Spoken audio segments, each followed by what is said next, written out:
Rob, we'll transition a little bit to basketball here. This Rich Paul rule that created all sorts of kind of chaos in the sport that I love, college basketball, and the NBA over the last week. The Rich Paul rule is basically no more. And so for people who don't know all the details, basically the NCAA put in a rule last week in which players who are testing the draft waters, so not the elite players, not the Zion Williamsons, the Ja Morants, but the players who are testing the draft waters, if they wanted representation throughout the draft process to retain their college eligibility, the agents that they went with had to have 3 qualifications. And the most notable one was that they had to have a bachelor's degree. It doesn't seem too crazy to assume that somebody needs a bachelor's degree to represent players, but it's not the case. But I was going to say the most prominent agent in all of basketball, Rich Paul, does not have his bachelor's degree. And so the NCAA took a lot of backlash. The NCAA was very highly criticized for this rule, kind of under the concept that if you don't need a bachelor's degree by the NBA Players Association standards, then why is college implementing this rule? So after all the pushback, all the yelling and screaming, the NCAA had 2 separate press releases last week. They finally realized we got to change this rule. They do today. They've changed the rule back. There is no longer the requirement to have a bachelor's degree for the NCAA if you want to represent players testing the draft waters. Rob, Parker, I'll say this really quick, is I don't think this was a terrible rule in practice. I think the NCAA was trying to protect players who are fringe draft picks, but it came off looking bad. They finally did the right thing by changing this rule back. I think they were wrong the entire way through, and that's why they backed off. Because if it really mattered, they wouldn't be backing off, Aaron. And that's why it was ill-conceived, delivered as far as brought out to people, that they couldn't even answer really what was the reason on why this policy was changing. Usually, when and you could say, well, we're trying to protect the students and the basketball players or whatever. But the only problem is, as you just said, if these guys are sanctioned by the NBA where they're going and actually going to make money legally, then that should be enough. To me, it just came out of nowhere. It didn't really wasn't well explained to people. And whoever came up with the idea, whoever executed the idea, whoever put this out there, to have them walking it back like a week after should be fired. Should be fired, because what another embarrassment of an organization, the NCAA, which is probably one of the worst organizations ever. It's not one of the worst. It really is. No, it isn't. Yes, it is. It provides. It's one of the worst organizations from the standpoint of the hypocrisy of what they do. Coaches can walk out on kids any day and take another job for a long time. They've changed some things. Sure, and that's a big part. Yeah. That was a big part. And students were penalized and were forced to stay at schools. Say where a coach walked out and now you got a new coach, you're not going to play, but you couldn't just leave. You'd have to stick around. It just was really bad and set up. Same thing, they're signing $6 billion TV deals, and if a kid gets a pizza from a local pizzeria, he's going to lose his scholarship and be thrown out of school. I'm never going to be a part of that and the things that they do to some of the student athletes when they talk about all the money they make. And in this case, to me, it just didn't make any sense, and it wasn't explained properly, and now they're walking it back. Why are they walking it back? Well, the reason I think the most important part you just said is it wasn't explained properly. And so as somebody who covers college basketball, I'll tell you what it is that most of the guys who test the NBA draft waters, and people don't know, test means that you can declare, you can go through tryouts, and you can retain college eligibility. This isn't right. Pretty new. And what they were afraid of was the whole FBI investigation that has kind of come over college sports in the last 2 or 3 years, it kind of centered around kind of a low-level guy at an agency, 24 years old. His name was Christian Dawkins. Really had no qualifications, but he had kind of finagled his way into this place where he was now influencing kids and parents and things of that nature. And so it was funny to me, this idea that this had anything to do with Rich Paul, because in reality, what it had to do was more the Christian Dawkins type, the guys that have no business advising these players. By the way, one thing that I find fascinating about this, Rob, LeBron James was so critical of this. LeBron James undercut his own guy, Rich Paul, in this process. We spent so much time talking about Rich Paul not having a bachelor's degree. The thing that frustrated me is that Rich Paul worked at CAA, worked at a major agency for 6 years before he ever took over for LeBron. So I don't disagree it was a bad rule. I don't disagree that they walked it back because the NCAA shouldn't have different qualifications for agents than the NBA does. But I also think we're underselling everything that Rich Paul has accomplished as a guy who basically worked in the field of being an agent for 10 years before he took over for LeBron. I just think the whole thing became a PR nightmare because of LeBron when it could have been avoided. But if they really believed this when they sat down and put this out, to walk it back means that it was flimsy and it wasn't built. Well, you know why? Why? Because if they could explain it and put it out there and say this isn't a Rich Paul rule, just what you brought up, and have somebody come out and explain something and give examples and talk about it, then maybe people would look at it. The way it was presented and just thrown out was terrible from a higher education type organization, right? They're supposed to be, because their thing was, well, we really care about organization and we think that we value a college degree. That's what they were talking about. Yeah, I don't think that they want kids that might not get drafted to be getting advice from people that aren't qualified. But I also have guys who have been agents and yes. I'm saying guys who have been agents and have had college degrees and law degrees. Have they not built people out of money? Have they not done bad things? Of course. Have they not made bad decisions? So bad decisions come from all over the place. But it's not just a guy who doesn't have a college degree. But don't you want to avoid as much as possible putting somebody in that situation? I'm not saying, this has been so misconstrued of, if you don't have a college degree, then you're just not qualified to do this. That's not what we're saying. What we're saying is you're trying to put buffers in place, things in place to try and limit the possibility that a kid does get bilked out of tens of millions of dollars if he even makes it, or gives up college eligibility when he's not going to get drafted. So it wasn't a perfect rule. It should have just simply been, are you certified by the NBPA? But I do think they had the right intentions for this isn't a rule for Zion Williamson. It's a rule for the fourth guy on Duke that might not get drafted. Then shame on NCAA for backing down over people pushing back. Well, if this was really thought out and really constructed, and this really was a concern of the NCAA. Really quick, yes. For all the criticism of the NCAA, if LeBron James hadn't tweeted about it, would anybody have cared? And if Rich Paul had a degree, no, I think once it was thrown out, totally disagree. I don't think it's just a LeBron thing. I really don't, because it's just the idea that it just depends on who else was there. Sure, because one of the biggest agents right now doesn't have a degree. Sure, so you wonder. My first thought was, other than Rich Paul, why now? That's what I thought. Because of the FBI stuff. Okay, that means that they weren't doing their due diligence, right? And they let that stuff get under. You got people and coaches doing all kinds of stuff, and the NCAA is nobody's minding the store. So they need to get their butt in place and start to watch over, and then nitpicking on certain things like this, where these guys are already, nobody can just be an agent. You have to be vetted by the Players Association and whatnot. So it wasn't like any Joe could come off the street and a quote-unquote street agent could be a real agent. He couldn't.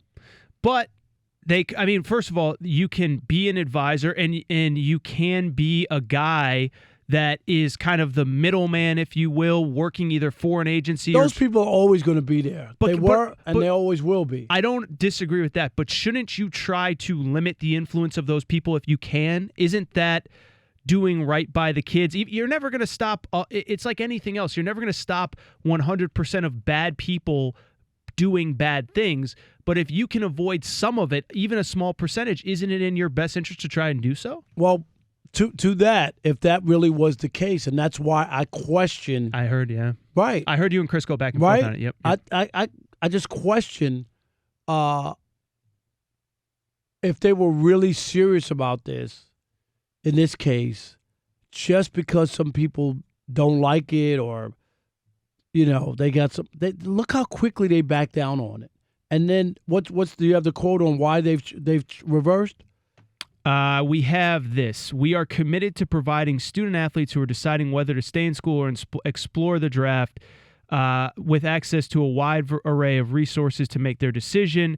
NCAA member schools developed a new agent certification process to accomplish that goal and reflect our higher education mission. However, we have been made aware of several current agents who have appropriately represented former student athletes in their professional quest. Blah, blah, blah. Basically, they found out that you don't need a bachelor's degree to be an agent. But shouldn't they have known that before they put this in place? Here's my question. That's the bad sign. But I think it was a bad circumstance because it just so happened that Rich Paul. Did you know a week ago that Rich Paul did not have his degree? Yes. You because did. They wrote a big story about it years ago about it. Okay. Because I did. You didn't know? I cover sports and I had no idea. Okay. And listen, and the thing I'll say about Rich Paul, everybody wants to say, oh, he rode LeBron's coattails and this and that. It certainly helped him to be a friend of LeBron's. But as I said, he worked at CAA, one of the biggest agencies in the world, for 6 years. His qualifications, I think, are pretty, what is it, unimpeachable? Is that the right word? Well, but the only thing is, and I think you will agree with this, if LeBron James isn't his best friend, he's not at CAA. That's fair. That's all. I mean, and it doesn't mean that he didn't put in the work, learn the business. You know what I mean? Like you said. But the only reason he's there and the biggest agent in the NBA is because LeBron James is his friend. They say luck is where preparation meets opportunity. Absolutely, and that's a chance for him, and he took advantage of it. So I'm not knocking him for that. But he's one of those guys who have been able to at least take advantage of it once he got in that place. Was the NCAA in the wrong? Phone lines lit up. Daryl in Detroit, you are first. This is the odd couple, Aaron Torres and Rob Parker on Fox Sports Radio. What's up, fellas? Want to throw a shout-out to the Detroit legend, Rob Parker. Wow. My man, Daryl. What's up, my man? The problem with the word legend is that just makes you sound not young. No, hey, I've been Well, he's not young. Right. That's true. Daryl's been listening to me since when, Daryl? 1994? It's been a long time. I'm not good with numbers, but it's been a long time. No doubt. What you got for us today? You know, this happens in a lot of business, and you see it more and more.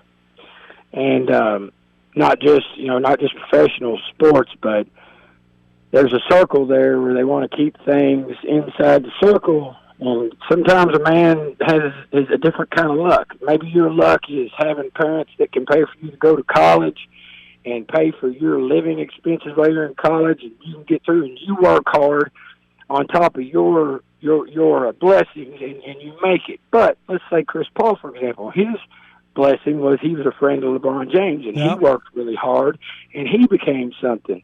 And when you're trying to cut off the little man who hustles and doesn't go about it the way that you think, your circle and, everybody should do it, I just think it's kind of dirty, and I think them backing off backing off so quick showed that they were out of line. Yeah, that it wasn't legit and that they weren't even willing to fight for it if they really believed that their goal, Daryl, was to help protect the college kids from the shysters.